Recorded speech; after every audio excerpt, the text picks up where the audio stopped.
Assalamualaikum warahmatullahi wabarakatuh. Kali ini kita akan mempelajari tentang manajemen integrasi proyek. Apa itu manajemen integrasi proyek? Yaitu kumpulan aktivitas dan proses yang diperlukan untuk mengidentifikasi, mendefinisikan, mengkombinasi, menyatukan, dan mengkoordinasi berbagai proses dan aktivitas manajemen proyek dalam suatu proses yang berkesinambungan. Dalam konteks manajemen proyek, integrasi meliputi hal-hal yang berhubungan dengan kontrol, konsolidasi, komunikasi, dan tindakan integratif untuk mengontrol eksekusi proyek dan kebutuhan proyek. Nah, manajemen integrasi proyek yang baik adalah merupakan kunci keberhasilan proyek. Nah, secara lebih jelasnya bahwa proses manajemen integrasi proyek terdiri atas beberapa tahap berikut. Yang pertama diawali dengan membuat project charter. Yang kedua, membuat rencana manajemen proyek. Yang ketiga, mengarahkan dan mengelola pelaksanaan proyek. Yang keempat, mengelola project knowledge. Yang kelima, memonitor dan mengontrol pengerjaan proyek. Yang keenam, melakukan kontrol perubahan secara terintegrasi. Dan yang terakhir adalah menutup proyek. Jadi, secara umumnya bisa kita lihat bahwa tas-tas atau pekerjaan-pekerjaan yang ada di sini tadi 1-7 ini adalah bagaimana tim ya mengintegrasikan proyek mulai dari awal ya sampai dengan penutupan proyek. Oke, secara lebih detailnya kita lihat ya. Nah, ini dinyatakan dalam blok-blok ya. Project Integration Management Overview. Nah, ini yang 7 tadi ya. Develop Project Charter, Develop Project Management Plan, Direct and Manage Project Work, Manage Project Knowledge, memonitor dan mengkontrol project work, kemudian perform integrated change control, kontrol perubahan, yang terakhir adalah close project. Nah, ini dinyatakan dalam bagan-bagan seperti ini. Oke, di sini sudah bisa dilihat ya inputnya apa saja. Untuk melaksanakan tahap yang pertama dibutuhkan apa saja, kemudian bagaimana caranya dan outputnya ya. Nah, kita mulai dari yang pertama. Untuk membuat project charter, apa itu project charter? Project charter adalah dokumen yang menjelaskan proyek yang akan berjalan.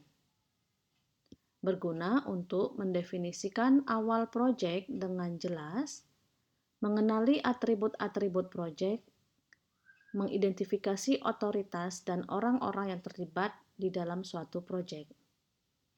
Jadi, project charter secara resmi mengesahkan suatu proyek dan mendokumentasikan syarat-syarat awal untuk memenuhi ekspektasi stakeholder. Nah, di sini pada project charter, stakeholder utama proyek juga bisa menandatangani project charter untuk mengakui kesepakatan atau perjanjian tentang kebutuhan daripada proyek. Ya. Nah, alat bantu untuk membuat project charternya adalah artinya bagaimana kita bisa merealisasikan project charter yaitu dengan brainstorming ya, dengan fokus group discussion, penilaian dari pakar dan lain-lain. Nah, artinya ini memang banyak diskusi gitu ya. Kemudian, nah ini adalah input untuk project charter ya. Kita langsung lihat di sebelah. Nah ini, jadi untuk membuat project charter ada beberapa input yang bisa didapat ya. Statement of work dan dari sisi bisnisnya ya, dari pernyataan untuk yang akan dikerjakan ada kebutuhannya apa saja, lingkup produknya apa, strategic plan ya. Kemudian dari kebutuhan kasus dari sisi bisnisnya market demand-nya seperti apa, kebutuhan organisasinya seperti apa, customer request-nya ya. Nah, ini beberapa hal untuk membuat project charter. Nah, secara jelasnya, eksplisitnya bisa kita lihat dalam contoh template seperti ini ya. Ini adalah template yang bisa kita buat untuk project charter ya. Jadi di sini misalnya ada project name, jadi nama projectnya apa, project objektif, tujuan daripada project itu apa, ya menggambarkan tujuan daripada project. Kemudian ada expected start date, ya tanggal mulai projectnya kapan, tanggal akhir projectnya kapan. Kemudian ada estimated cost, ya perkiraan biaya yang dibutuhkan. Kemudian ada key deliverables, apa itu hasil utama ya daripada objeknya ya, the projectnya. Jadi output utamanya apa? Kemudian ada lingkupnya ya, project scope, describe the high level project scope. Jadi lingkup projectnya. Kemudian project scope exclusion, describe what will be included, yang tidak termasuk dalam project ya. Kemudian kriteria keberhasilannya ya. A list of criteria required so the project can be a success project. Jadi kriteria-kriteria atau indikator-indikator keberhasilan proyeknya seperti apa. Kemudian risiko yang bisa diidentifikasi, asumsi-asumsi, kemudian constraint, batasan-batasan ya. Batasan-batasan atau ketergantungan daripada suatu proyek, stakeholdernya siapa ya. Kemudian nah ini adalah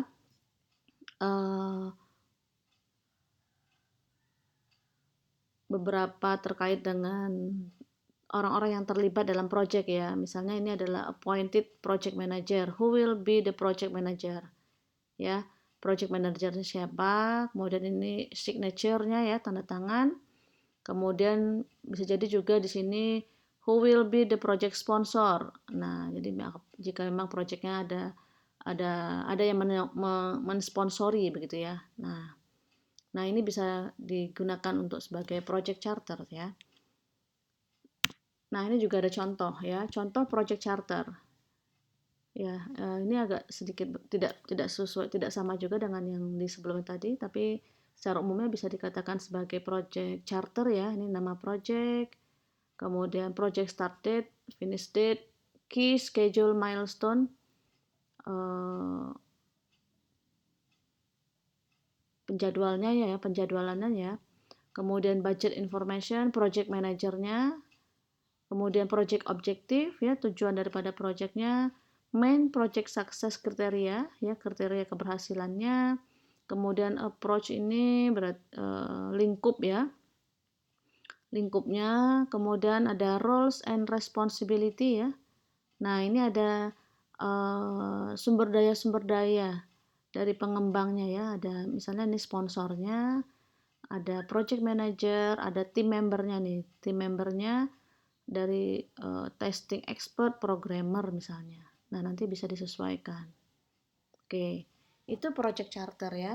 Jadi ini adalah merupakan salah satu bagian untuk memulai pada suatu project.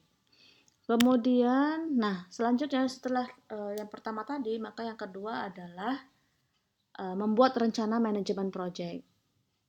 Ya, bahwa rencana manajemen project ini adalah dokumen untuk memandu pelaksanaan dan pemantauan project. Bagaimana project akan berjalan, dimonitor dan dikontrol dan diselesaikan. Nah, untuk membuat rencana manajemen project itu juga bisa dilakukan dengan banyak diskusi ya. Nah, ini ada inputnya, ada project charter ya, output from other process dan lain-lain. Nah, nanti lingkupnya bisa seperti ini ya untuk dokumen rencana manajemen project. Jadi kita bisa melihat sebentar. Nah, untuk isi dokumen rencana manajemen project, gambarannya bisa seperti ini atau mungkin nanti juga bisa disesuaikan ya dengan yang bisa dikerjakan. Gambarannya seperti ini. Jadi di sini ada stakeholder management plan ya, perencanaan dari stakeholder itu seperti apa. Kemudian scope ya, scope management plan, lingkupnya ya. Lingkupnya seperti apa? Penjadwalannya bagaimana ya. Kemudian kualitas yang diharapkan seperti apa ya. Nah, termasuk juga nanti dari sisi biayanya ya, dari sisi biaya, kemudian bagaimana communication management plan-nya ya, kemudian human resource-nya bagaimana ya, manajemen sumber dayanya bagaimana. Nah, ini gambaran ya. Nanti akan coba kita lihat contoh, beberapa contoh untuk dokumen rencana manajemen project. Kemudian yang ketiga tadi bahwa untuk tahapan manajemen integrasi project adalah, jadi yang pertama tadi project charter ya, kemudian yang kedua dokumen rencana manajemen project, kemudian yang ketiga adalah mengarahkan dan mengelola pelaksanaan project. Jadi ini sudah pelaksanaan ya, bahwa manajer project memimpin dan menjalankan seluruh rencana yang telah dibuat di dalam rencana manajemen project dan kemudian melaksanakan perubahan yang diperlukan untuk mencapai tujuan proyek. Jadi ini adalah sudah mulai implementasi proyeknya. Bahwa di sini adalah manajer proyek itu bertanggung jawab ya untuk memimpin dan menjalankan seluruh rencana yang telah dituangkan dalam rencana manajemen proyek. Oke, itu ya. Contoh aktivitas dalam pelaksanaan proyek ya semuanya ya, mulai dari mengumpulkan dokumen, mengelola stakeholder, mengelola seller dan supplier dan lain sebagainya ya terkait dengan pelaksanaan proyek. Kemudian yang keempat adalah mengelola project knowledge. Nah, bagaimana manajer itu bisa mengelola ya knowledge daripada project. Nah, apa itu project knowledge? Terdapat dua pengetahuan dasar ya. Terdapat dua knowledge. Yang pertama adalah explicit knowledge, yang kedua adalah tacit knowledge.